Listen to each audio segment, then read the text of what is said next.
These are shuffletons, the rarest arcade game ever made here in Belgium. At most a couple of hundred of these were ever made. They are so obscure that almost nothing can be found about them on the internet, and currently this is the only YouTube video that features these. This one is completely void of any electronics. Stay tuned to find out why. It's quite an interesting story. I'll bring it back from the dead with a bunch of electronics, a Raspberry Pi and my own fully custom software. But before I start building, let's dive into the fascinating history of these things. These arcade games are based on an old Belgian folk game called Bakschieten. That game has a simple wooden box with a single hole in the middle and no electronics whatsoever. Players take turns throwing metal coins from a distance towards the box, scoring points according to how many coins were thrown into the hole. Sometime later, a couple of decades back, a Flemish operator called Van Lare wanted to revive the old folk game and commercialize it. He added more holes to the game and equipped it with the electronics of that time. Coins have to be inserted to play, 4 players can play at a time and their score is tracked automatically. Each hole scores different points, with some special bonuses for completing a row, for example. The first player to reach 401 wins and the game ends. In a very artisan way, the operator and his family meticulously crafted dozens, if not hundreds, in his underground garage. In all the hustle and bustle of the development, some details were overlooked, like the incorrect spelling of shuffleton on the back glass, which is missing an H. Some years later, a second version was designed with higher scoring up to 6001 instead of 401 on the first generation. It also has an extra display that shows the high score of that day. Around 2001, another Flemish company called Aeron Factory decided to modernize the concept once again. This was a different caliber of manufacturing though, as Aeron is a professional company that still makes gambling machines to this day. They titled their version Shufflebox. This time, a screen with animations was added, LEDs next to the holes and different game modes. However, when they released the game, popularity wasn't high enough and the games didn't earn enough, so construction was halted.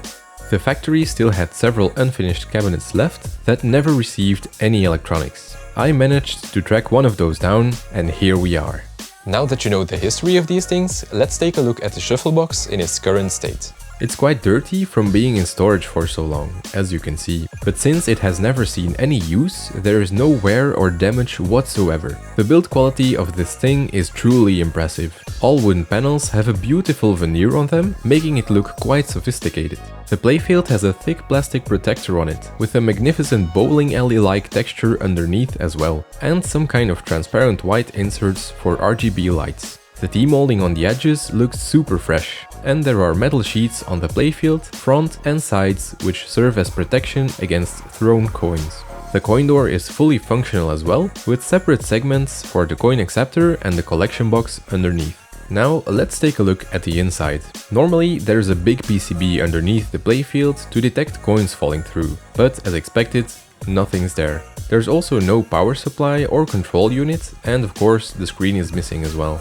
There should also be a mechanism that releases the coins when a game is started. The only things that are installed are a small 5-watt speaker and a connection for the power cord, including a switch and fuse. Now let's clean up the cabinet so I can start building.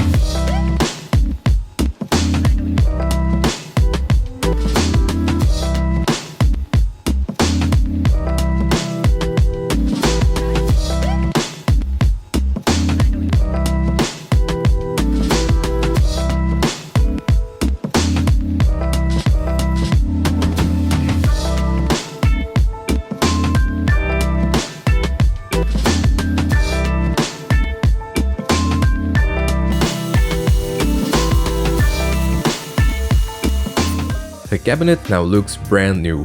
Before getting started, let me quickly say that there's no reference material for this machine. They did not have manuals, and even at the manufacturer, all information has been lost in time. The only references I do have are some screenshots of a single advert I saw a couple of years ago and the seller of the empty cabinet.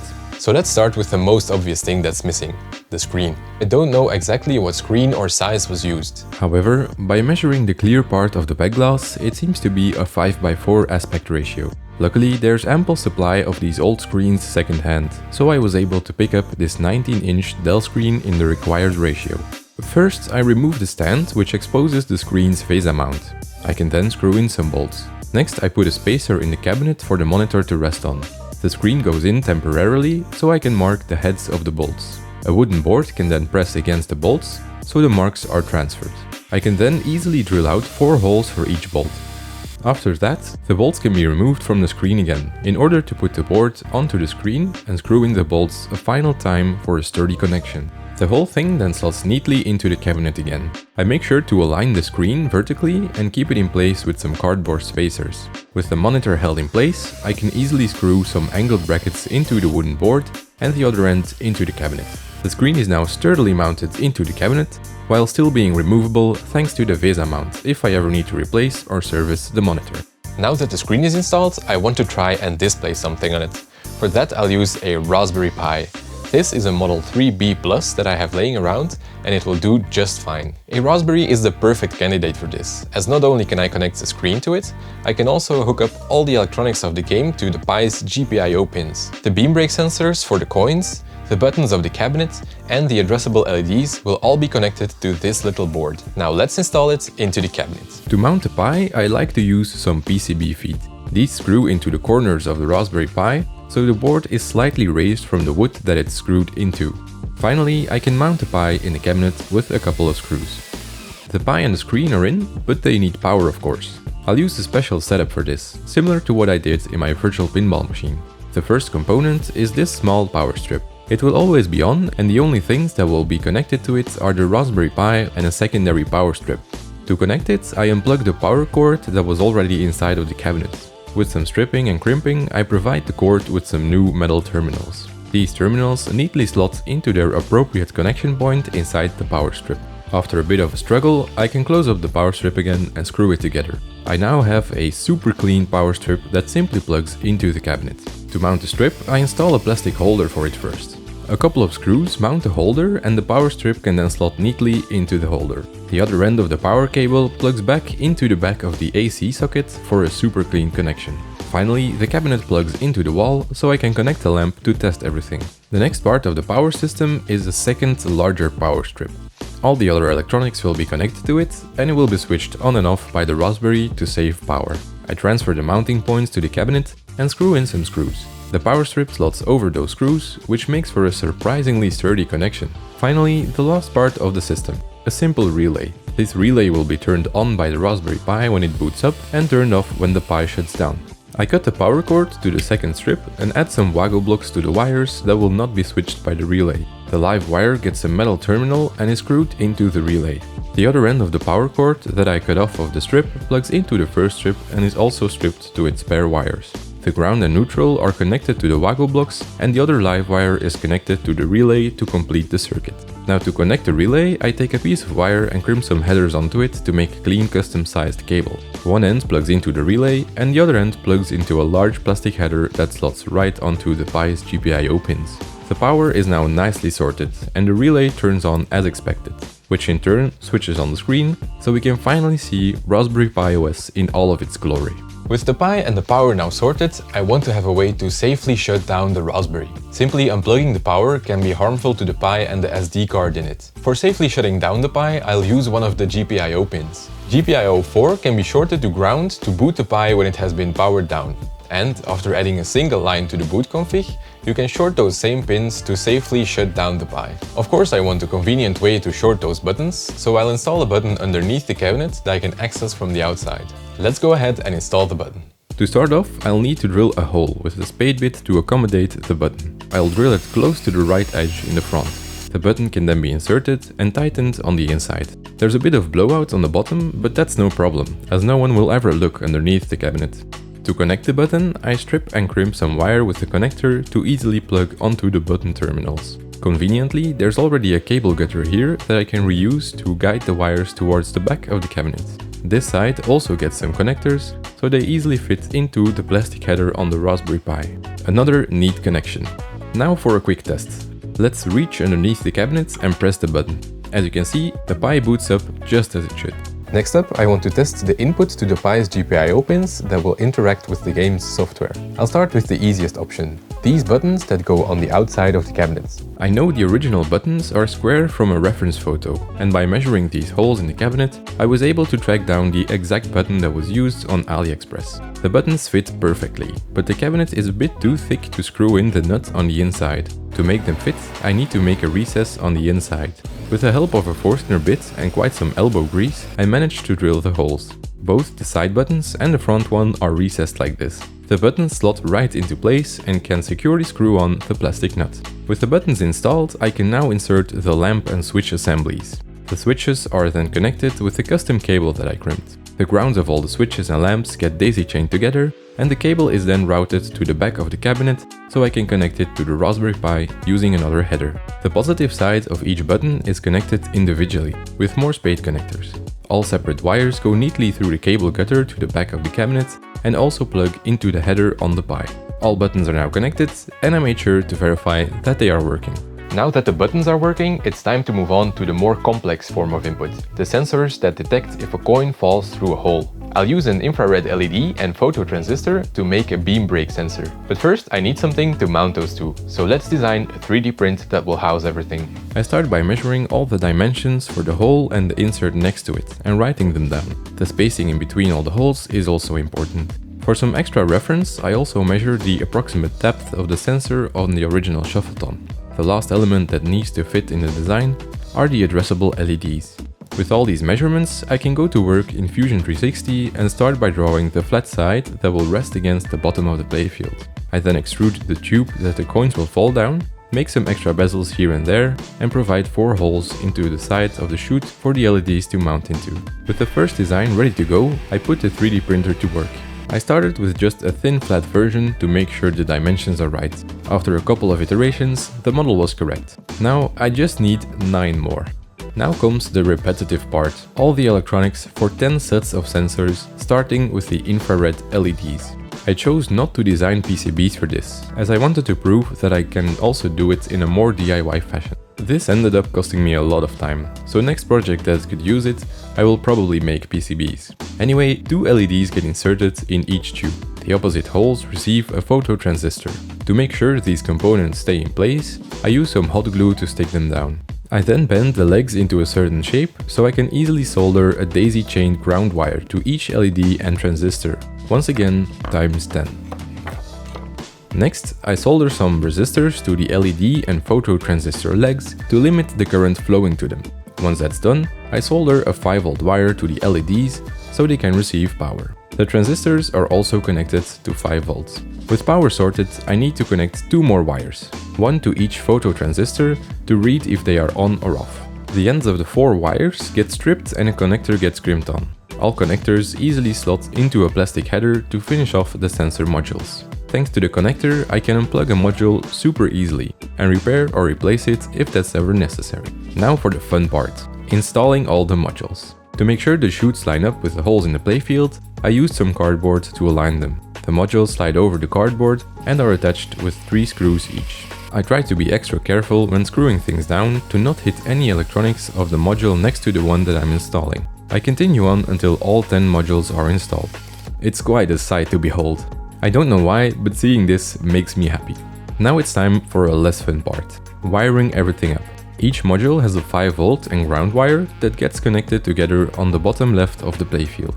I bundle them all up, and to make sure they're tightly held together, I solder the entire bundle. Next up, each module needs 2 signal wires for a total wiring harness of 40 wires. To try and make it somewhat organized, I add some cable clamps that hold the entire bundle together. I now have a bundle of 20 signal wires and 2 power wires coming from the sensor modules. To connect all those in a clean way, I'll solder a prototype perf board.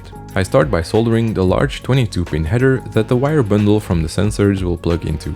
Next, I solder on 3 IC sockets that will house end port chips. These will combine each beam break pair from the modules into a single signal for the Raspberry Pi. With everything soldered, I can start the tedious process of wiring everything up. As you can imagine, cutting each individual wire to size, stripping both ends and bending them correctly is quite a time-consuming process. Another reason to design a PCB next time. It is, however, quite a zen thing to do, making for some satisfying moments of putting wires into their respective place.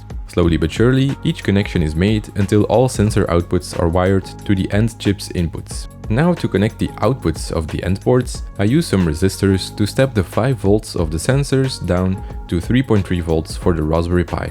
Each voltage divider is then connected to the 10-pin header that will go to the Raspberry. Finally, I add a small header to which the 5 volt and ground will be connected to supply power for the logic gates and sensor modules. To make it extra safe, I add a fuse here, just in case. The board is now complete and ready to go into the cabinet. What a beauty. Using some PCB feet, I screw the board into the back. I crimped another connector onto a 5 volt power supply, which neatly plugs into the board. And now I can finally connect the whole sensors and hope that they work. Each wire from the sensor harness plugs into a plastic header that easily connects to the bottom of the PCB.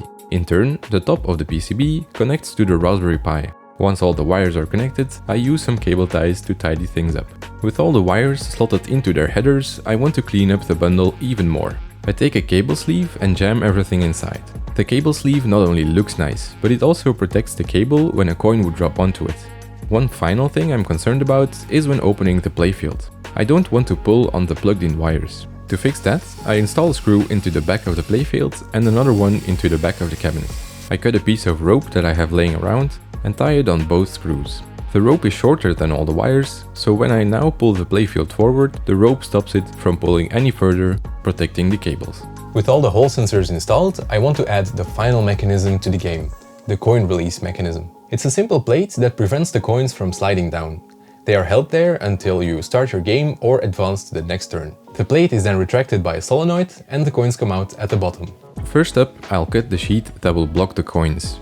I have some PETG plastic for this, which is super durable but not too heavy. I mark the dimensions I need that will fit the cabinet. Then I score the marked lines with a sharp knife until enough material is removed to snap off the small rectangle.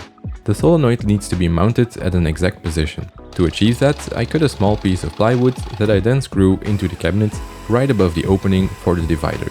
With the help of a metal bracket, the solenoid installs into the cabinet.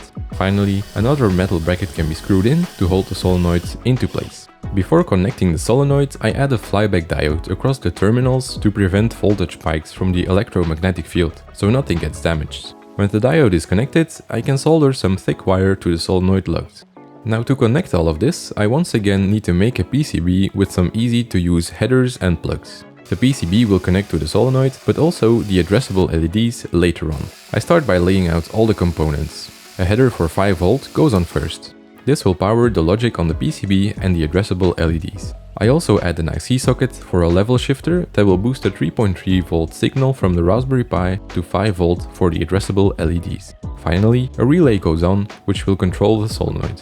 After rearranging everything into a final design, I tape it all down so I can turn over the board and solder all the components into place. Next up, everything has to be connected. So once again, back to cutting, stripping and bending a lot of small wires to put in place on the circuit board.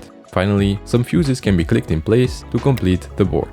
I trimmed the perf board to a smaller size and added some holes to add PCB feed to.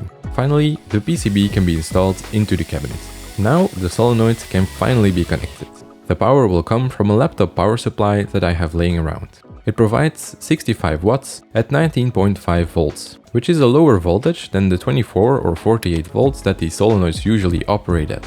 But for this use case, it's strong enough, and more importantly, totally free. I measure which wires provide the 19 volts, so I know what the plus and the minus is. I then add a header to the wires, plug the power supply into the second power strip and plug the power supply into the PCB. The wires for the solenoid then neatly plug into the switched side of the 19 volts, and finally a header that connects to the Raspberry Pi is also plugged into the board.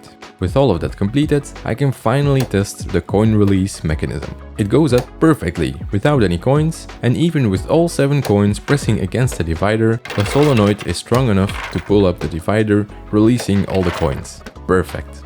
Finally, there's one major component that's missing from the game: the LEDs that light up the whole inserts. I opted for WS2811 addressable LEDs. These allow each LED to be a different color, which is perfect to light up the holes in different colors in a simple manner. The string form factor is also perfect for daisy chaining the LEDs to each hole, instead of having to cut and solder a regular LED strip.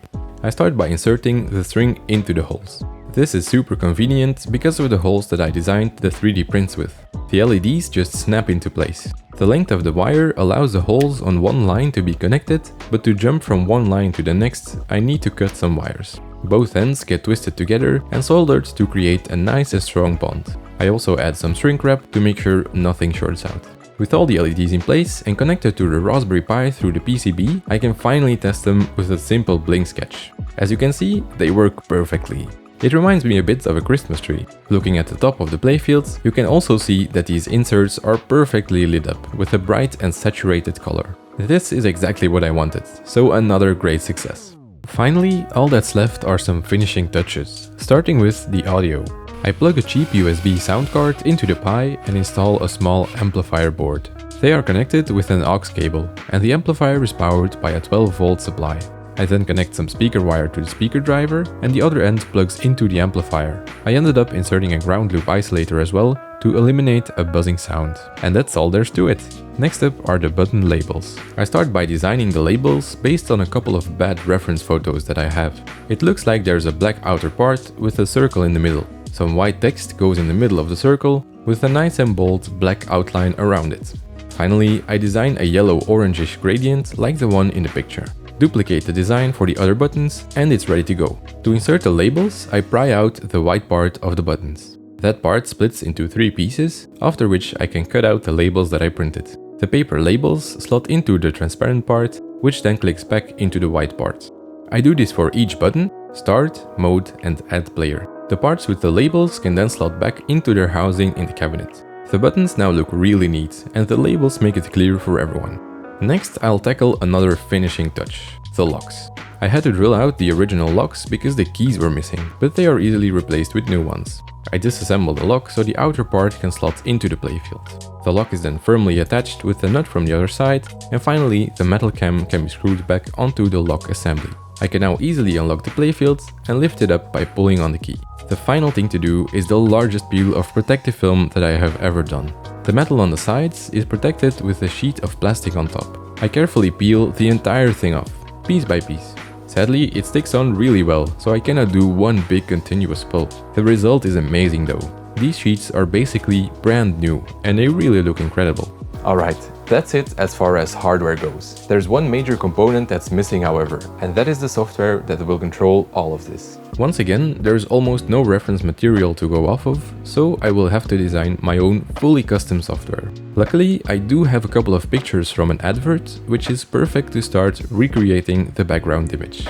I get a rough cutout of the image on the back glass and straighten it out. The result is a really low quality image, but it's perfect to get the dimensions of everything right. Using the screenshot as a reference, I draw all the different elements, starting with the text. Luckily, I was able to find the exact fonts that were used. I try to recreate the look of the text by matching the colors, outlines and shadows. Then I move on to the boxes that display the score and the frame in the center of the back glass. I then draw the background, which stays somewhat true to the original, but in a sleeker fashion. Finally, all that's left to do is draw the holes in the center and the box in the center. Now, let's look at the original background.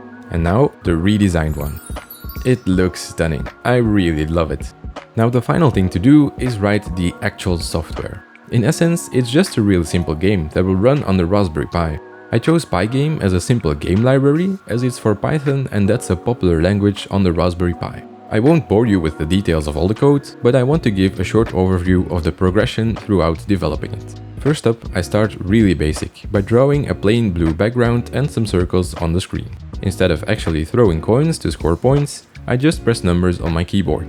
Up next, I add multiple players so you can actually compete with someone, and I add a plus-minus game mode that also detracts points for some holes instead of only the classic mode.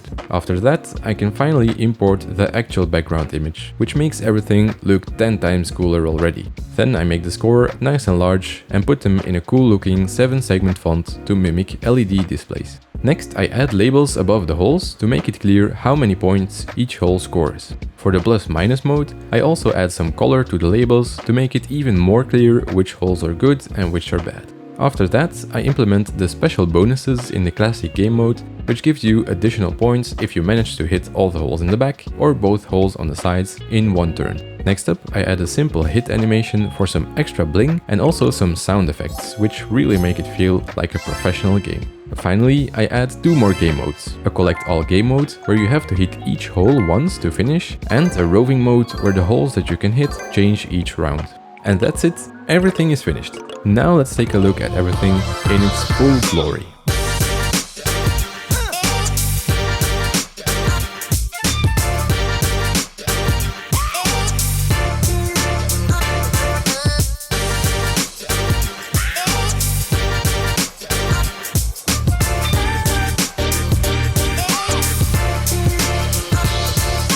It really looks exceptional in my opinion, but more importantly, how does it play?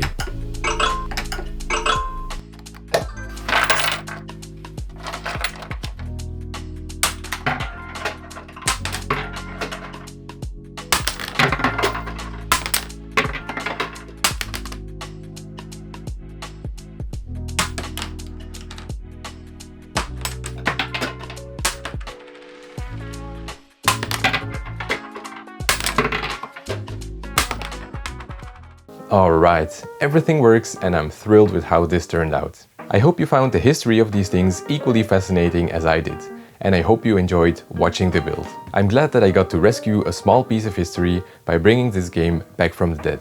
I was also very lucky to bring this project to my local maker fair. If you want to see how that went down, check out the video in the description. Anyway, that's it for this video. I hope you enjoyed it. If you did, please leave a like, comment, share or subscribe, and I hope to see you in the next video.